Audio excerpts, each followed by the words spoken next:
You mortgaged the house? My voice cracked as I stared at the papers in my trembling hands. Mark, tell me this isn't real. He didn't answer. Instead, he sat slumped on the couch, his head in his hands, like a child caught doing something unforgivable. The silence stretched on, each second feeling heavier than the last. I clutched the documents tighter, my vision blurring as the words danced on the page. Line holder, First Capital Mortgage. Outstanding balance, $200,000. My name is Karen Bennett. I'm 42 years old, a nurse and a mom to two incredible kids, Mia and Dylan, who are 10 and 13. For most of my life, I've been the steady one, the rock, the person everyone else could lean on.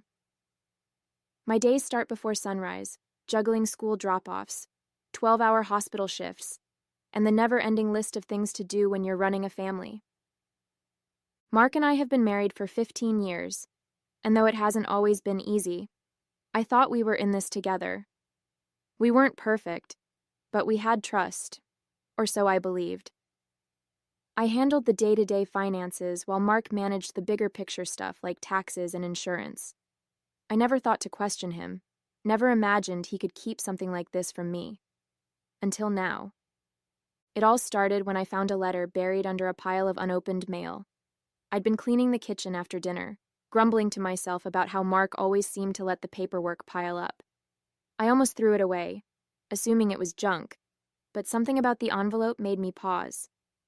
The logo for First Capital Mortgage was embossed on the corner, and my stomach dropped as I ripped it open. The words hit me like a punch to the gut. Our home, the house we'd worked so hard to buy, the place where our kids grew up, was collateral for a loan I didn't know existed. At first, I thought it had to be a mistake. Mark would never do something like this. But as I combed through the details, the sinking feeling in my chest turned into a storm of dread. It wasn't a mistake. He'd done this, and he hadn't told me. By the time I confronted him, my mind was racing with questions. How could he keep this from me? How could he put our home, our kids' security, at risk? Mark barely looked at me as I waved the papers in front of him, demanding an explanation. It's not what you think, he mumbled finally, his voice barely audible. Then tell me what it is, I snapped. Because from where I'm standing, it looks like you mortgaged our house without telling me. Do you have any idea what this means, Mark? Do you even care? He let out a long, shaky breath before looking up at me. I didn't have a choice, Karen. I was in a tight spot. I froze. A tight spot? What kind of tight spot could possibly justify this? He hesitated, and in that moment, I knew. The late nights, the constant excuses about why he couldn't make it to Mia's soccer games or Dylan's school plays, it all clicked into place. My voice was barely above a whisper when I asked, "It's the gambling, isn't it?" Mark's silence was all the confirmation I needed. We'd been down this road before, years ago when Dylan was a baby. Mark had lost a chunk of his paycheck betting on college basketball games, and I'd caught him when our credit card bill was higher than usual. He swore it was a one-time mistake, that he'd never do it again. And I believed him, because that's what you do when you love someone. You believe them, even when you shouldn't. But this wasn't a credit card bill. This was our house, our lives. How much? I asked, my voice cold. Karen! How much, Mark? About 100,000, he admitted, his eyes fixed on the floor. I thought I could pay it back before it got this far. I just needed some time. $100,000. I felt like the air had been sucked out of the room. How could you do this? I whispered, tears stinging my eyes. How could you put us at risk like this? The kids, Mark. What happens to Mia and Dylan if we lose the house? He reached for me, but I stepped back, shaking my head. I didn't mean for it to go this far, he said. I swear I'm going to fix it. But I didn't believe him. Not this time. That night, I lay awake long after Mark had fallen asleep on the couch. My mind was spinning, my emotions a whirlwind of anger, fear, and betrayal. I thought about the kids, about how I'd have to shield them from this mess while figuring out how to keep our lives intact. I thought about the years I'd spent trusting Mark, the blind faith I'd placed in him, and how it had all led to this. By the time the sun started to rise, I'd made a decision. I couldn't wait for Mark to fix this. I had to take control, for my sake, and for the kids. The days after discovering the mortgage felt like living in a fog. Mark and I barely spoke, our conversations reduced to clipped exchanges about the kids or whose turn it was to take out the trash. Every time I looked at him, I felt a wave of anger and betrayal rise in my chest. How could the man I'd trusted with everything gamble away our future? The kids, thankfully, didn't seem to notice, at least not at first. Dylan was too preoccupied with his science project, and Mia was busy practicing for her upcoming soccer tournament. But I knew it was only a matter of time before they sensed something was wrong. Mark had always been the fun parent, the one who stayed up late playing video games with Dylan, or let Mia paint his nails during their spa nights. Lately, though, he'd been distant, distracted, and I could see the confusion starting to creep into their eyes. One evening, after putting the kids to bed, I finally broke the silence. "We can't keep doing this, Mark," I said, my voice low but firm. "The mortgage, the debts, the gambling, it's too much. You need help." He sighed, rubbing his face with his hands. "I told you, Karen. I'm handling it." "No," I snapped, slamming the dish towel onto the counter. "You're not. You've been handling it for months, and look where that's gotten us. If you were handling it, we wouldn't be on the brink of losing our home." His face twisted into a grimace. "What do you want me to do? Quit my job? Sell my car? I'm doing the best I can." "Your best isn't good enough," I shot back, my voice trembling with frustration. "Do you even understand what you've done? You didn't just put yourself at risk, you put all of us at risk. Me, the kids. Do you even care?" That last question seemed to strike a nerve.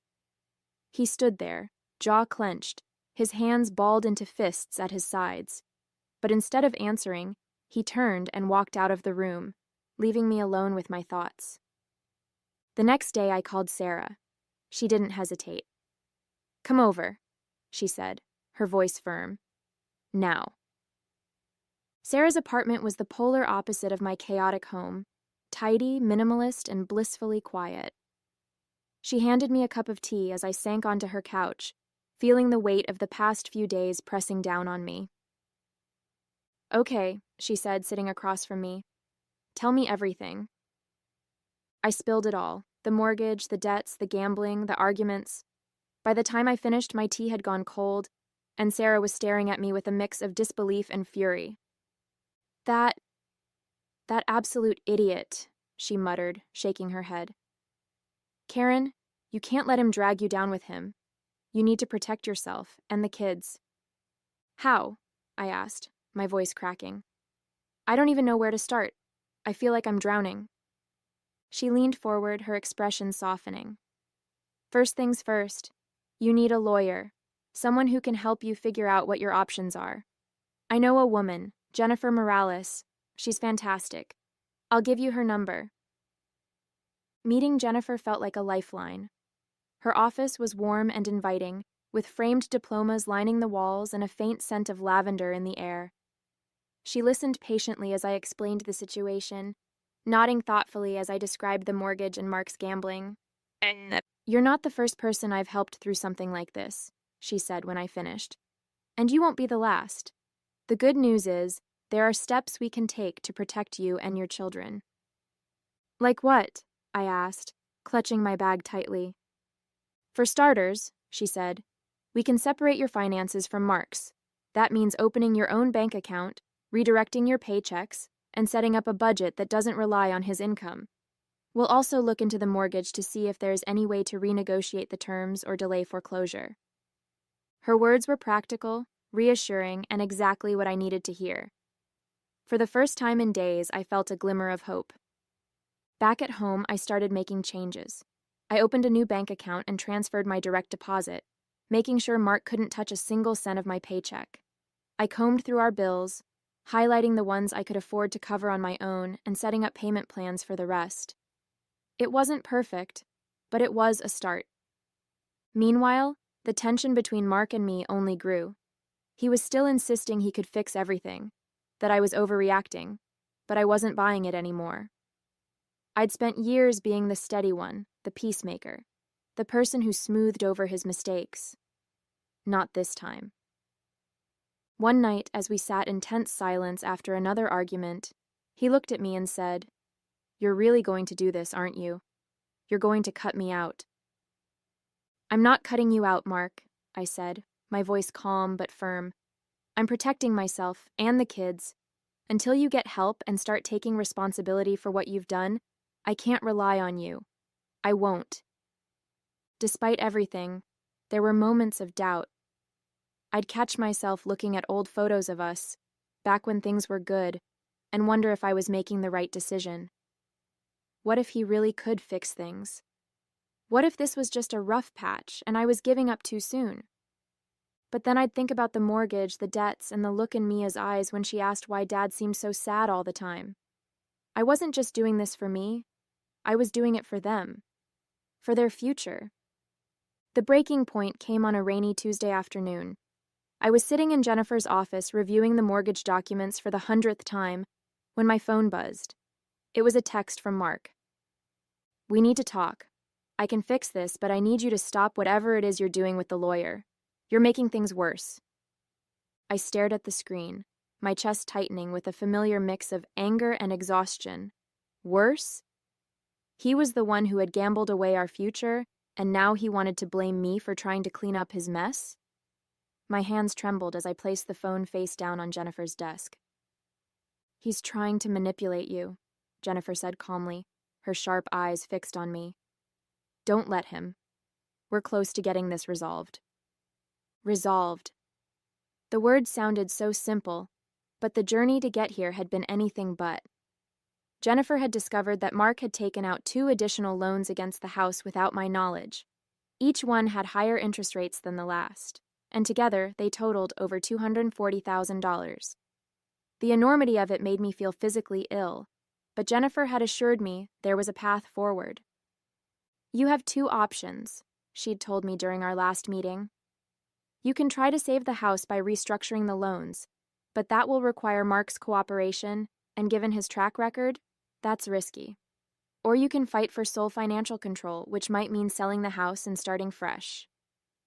The thought of selling the house, my kids' home, was almost too much to bear. But the idea of staying tied to Mark's chaos was worse. A week later, we found ourselves sitting across from each other in a small, sterile room at the mediator's office. The tension was palpable, the air thick with unspoken accusations and barely restrained anger. Jennifer sat beside me, a calm but formidable presence, while Mark had brought a lawyer of his own, a man who looked as slick and untrustworthy as Mark's excuses. "This doesn't have to get ugly," Mark said, leaning forward in his chair. "We can work this out if you just stop trying to tear everything apart." "Tear everything apart?" I repeated, my voice trembling with disbelief. "You're the one who put us here, Mark. You lied to me, gambled away our money, and mortgaged the house without even telling me. And now you want me to just... What? Pretend it didn't happen?" "I made a mistake," he said, his tone defensive. "But I can fix it, if we just..." "No," I interrupted, my voice firm. "You can't fix this. Not this time. I've already spent too much of my life cleaning up after you, Mark. I'm done."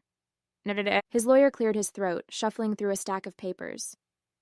"If I may," he began, "we believe that Mr. Bennett has a right to remain on the mortgage, and that his financial contributions..."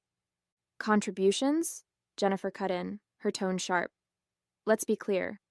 Mr. Bennett's contributions are what brought us here. My client has evidence that he took out these loans without her consent, violated the terms of their joint finances, and put their children's home at risk. If we're discussing rights, Mrs. Bennett has every right to protect herself and her family from further harm." Mark's lawyer faltered, his face reddening slightly. Mark, on the other hand, looked furious. "This is ridiculous," he muttered. "You're blowing this way out of proportion." I took a deep breath, forcing myself to meet his gaze. "No, Mark. What's ridiculous is what you've done to this family. You've lied to me, endangered our future, and refused to take responsibility. But I'm not going to let you drag me down with you anymore. I'm taking control of my life and the kids' lives, whether you like it or not."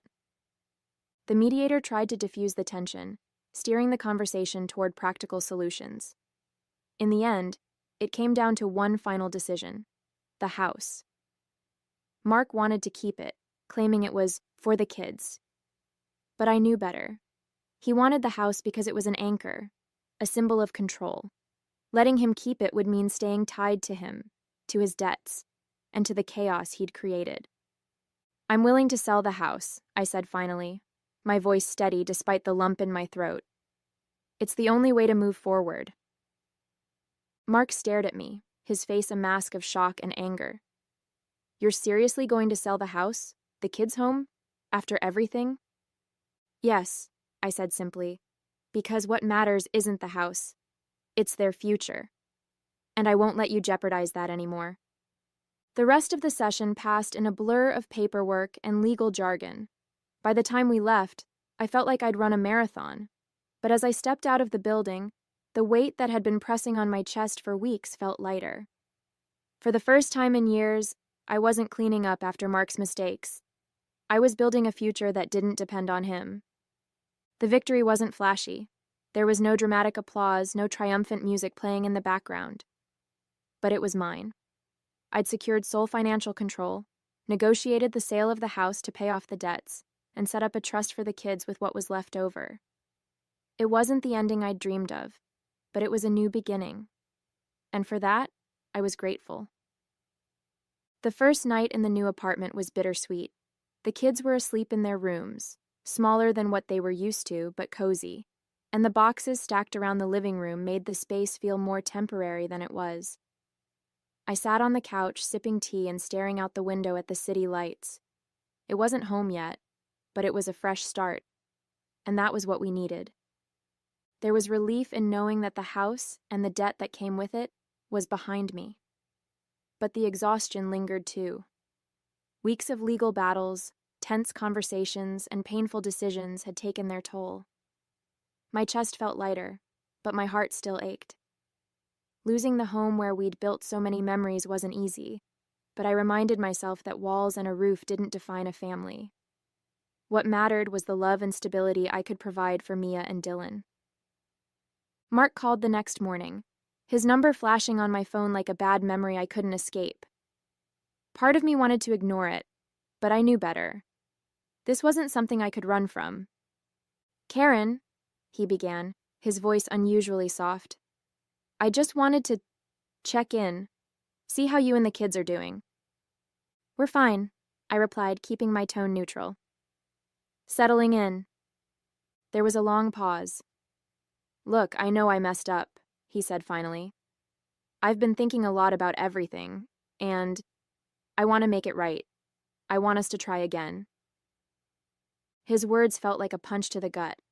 For a split second, I felt the pull of old habits, the part of me that always wanted to fix things, to smooth over the cracks and make everything okay.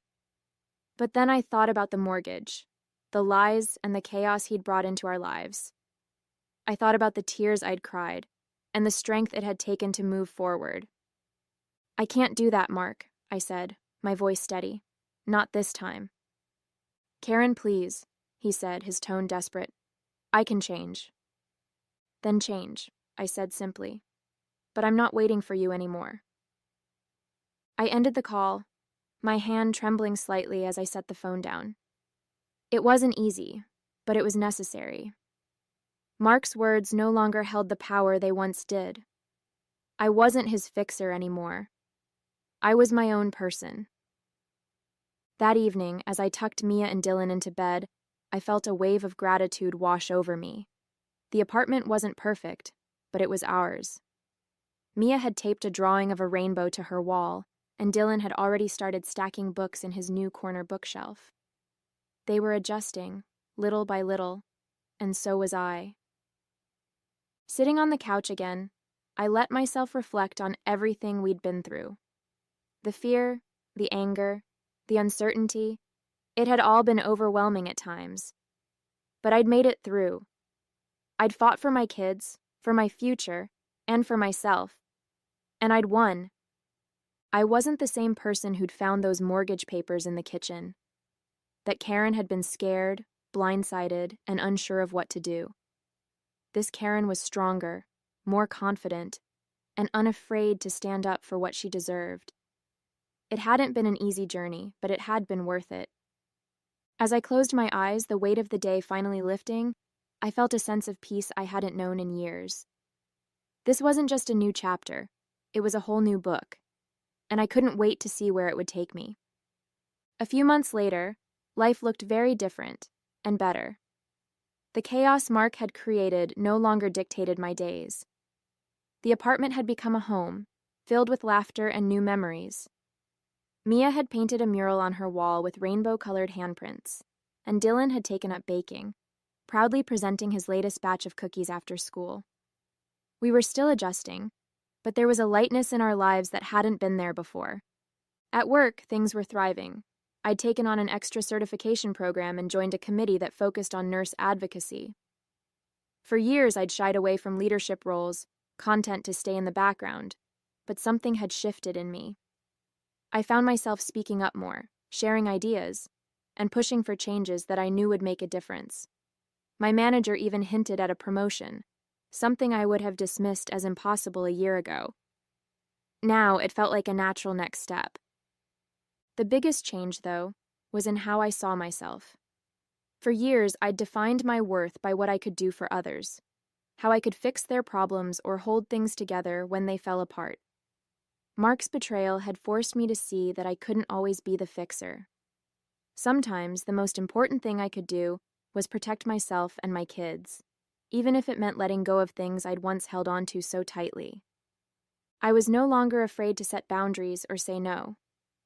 When Mark called again, asking to visit the kids, I told him we needed clear agreements in place first.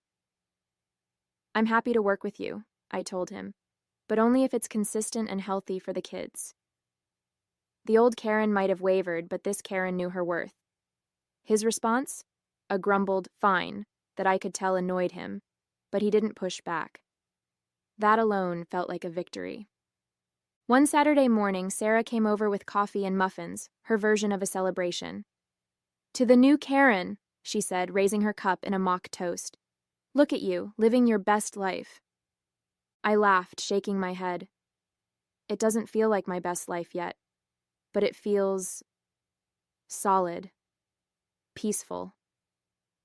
"That's because you're finally putting yourself first," she said, giving me a pointed look. "About time, don't you think?" I smiled, the truth of her words sinking in. It was about time. For years, I'd let myself get lost in everyone else's needs and expectations. Now I was learning to trust myself, to advocate for what I wanted, and to believe that I deserved a good life, not just for my kids, but for me. That evening, as I sat on the balcony with a glass of wine, watching the sun dip below the horizon, I let myself feel proud. Proud of the battles I'd fought and the ones I'd chosen to walk away from. Proud of the life I was building. Not the life I'd planned, but one that felt honest and real. The road ahead wasn't perfect, and I knew there would be challenges. But finally, I felt ready for them. This was my life, reclaimed and rebuilt. And it was just getting started. Hey there! Did you like the story? If you did, don't forget to hit the like button and subscribe to the channel. It helps us a lot and makes sure you won't miss out on more great stories we share here. Thank you for watching, and we'll see you in the next one.